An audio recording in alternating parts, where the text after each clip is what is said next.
Hi అండి అందరికీ. ఈరోజు వీడియోలో సింపుల్ అండ్ టేస్టీ దోసకాయ రోటి పచ్చడి చూపించబోతున్నాను. చాలా క్విక్గా చేసేసుకునే రెసిపీ, మరి ఎలాగో చూసేద్దాం. దీనికోసం ముందుగా స్టవ్ మీద పాన్ పెట్టుకొని 2 టేబుల్ స్పూన్ల వేరుశనగ పప్పు వేసి దోరగా వేయించి తీసి పక్కన పెట్టేసుకోవాలి. ఇప్పుడు అదే ప్యాన్లో 2 టేబుల్ స్పూన్ల దోస గింజలు కూడా వేసి చిట్టపటలాడేంత వరకు వేయించి తీసి పక్కన పెట్టేసుకోవాలి. మళ్ళీ అదే ప్యాన్లో 15 పచ్చిమిర్చి తుంపి వేసుకొని కొద్దిగా డ్రై రోస్ట్ చేసుకున్నాక 1 టేబుల్ స్పూన్ ఆయిల్ యాడ్ చేసుకొని మిర్చిని ఫ్రై చేసి పక్కకు పెట్టేసుకోవాలి. ఇప్పుడు పచ్చడి కోసం పచ్చి దోసకాయలు 2 తీసుకొని విత్తనాలన్నీ తీసేసి ముక్కలుగా కోసి పెట్టుకోవాలి. ఇప్పుడు రోటిలో వేయించుకున్న దోస గింజల్ని వేసి మెత్తగా దంచుకోవాలి.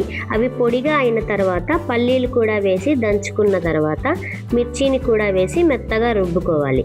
మిర్చి కూడా మెదిగిపోయిన తర్వాత కొద్దిగా సాల్ట్, పొట్టు తీసేసిన వెల్లుల్లి రెబ్బలు 10, 1 టీ స్పూన్ జీలకర్ర కూడా వేసి దంచుకున్న తర్వాత 1 టేబుల్ స్పూన్ చింతతొక్కు కూడా వేసి రుబ్బుకోవాలి.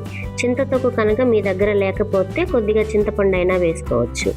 అంతా ఫైన్గా రుబ్బుకున్న తర్వాత చివరిగా ముక్కలుగా కోసి పెట్టుకున్న దోసకాయల్ని కూడా వేసేసి ఒకసారి దంచుకొని తీసేసుకోవడమే. ఇప్పుడు పోపు పెట్టుకోవడం కోసం కడాయిలో ఆయిల్ యాడ్ చేసుకొని 1 టేబుల్ స్పూన్ తాలింపు గింజలు, 2 ఎండుమిర్చి, 1 రెమ్మ కరివేపాకు వేసి కొద్దిగా ఫ్రై చేసుకున్న తర్వాత చిటికెడు ఇంగువ, చిటికెడు పసుపు కూడా వేసి స్టవ్ ఆఫ్ చేసేసుకొని పోపుని పచ్చడిలోకి కలిపేసుకోవడమే. సింపుల్ అండి, చాలా టేస్టీగా ఉంటుంది. క్విక్గా చేసేసుకోవచ్చు. మీరు కూడా ట్రై చేయండి. వీడియో నచ్చితే లైక్ చేసి ఛానల్ని సబ్స్క్రైబ్ చేసుకోండి.